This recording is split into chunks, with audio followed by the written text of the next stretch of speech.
afternoon, players. Go ahead and grab your tea and have a seat. It's time we talk about what's been going on in E. Jean Carroll's civil battery and defamation trial against Frumpy to the motherfucking dump. So yesterday, E. Jean Carroll arrived at the Manhattan Federal Court looking as good as she wants to look, to much fanfare. People were outside chanting her name, saying that they believe her. Good morning.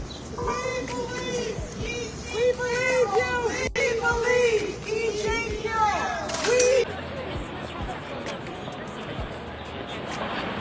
As for Frumpy Dump, his attorney said as of right now, he will not be attending the trial. They said that he wants to avoid all of the rigmarole that happened when he was indicted about a month ago. So yesterday, a 9-panel jury was selected and they were told by the judge to use pseudonyms, and they will also be picked up from an undisclosed location to be brought to the trial each day. He wants to protect their identities. Now, just because Frumpy Dump won't be attending the trial in person doesn't mean that he hasn't been expressing his disgust and disdain on Devil Is a Lie Social. This morning, he went on a rant about E. Jean Carroll, saying that this case was financed by a big political donor and no one believes that he would take a 60-year-old woman that he didn't know from the front of a very crowded department store into a tiny dressing room and she didn't scream. There are no witnesses. Nobody saw this. She never made a police complaint. He also called the case a scam and her lawyer a political operative. Well, according to E. Jean Carroll's attorney, those posts made it into the courtroom,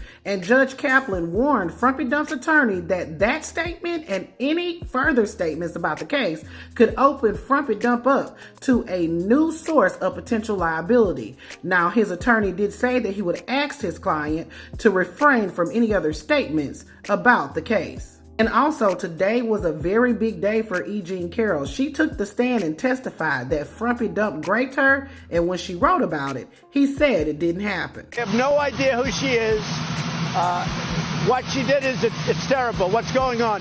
So it's a total false accusation, and I don't know anything about her. Now, back then, E. Jean Carroll was a columnist with Elle magazine, and she said on the stand that she recalled being delighted to be shopping with Frumpy Dump, thinking it would be a great story to tell her friends. She said the tone of their conversation together was very josing and light, and she said she was too focused on Frumpy Dump to notice anyone else as they took the escalator from the first floor. Now, she did say she was probably flirting with Frumpy Dump the whole time before he allegedly assaulted her, but not thinking it was intimate or serious. She said when they made it to the lingerie department, the comedy was escalating, but it never occurred to her that Frumpy Dump might try to take advantage of her. She said some lingerie was picked out and Frumpy Dump urged her to try it on, but she had no intention of trying on the lingerie, but she followed Frumpy Dump's gesture into the dressing room, thinking the moment could be funny. She said Frumpy Dump allegedly shoved her against the wall despite her struggles and eventually inserted his fingers and his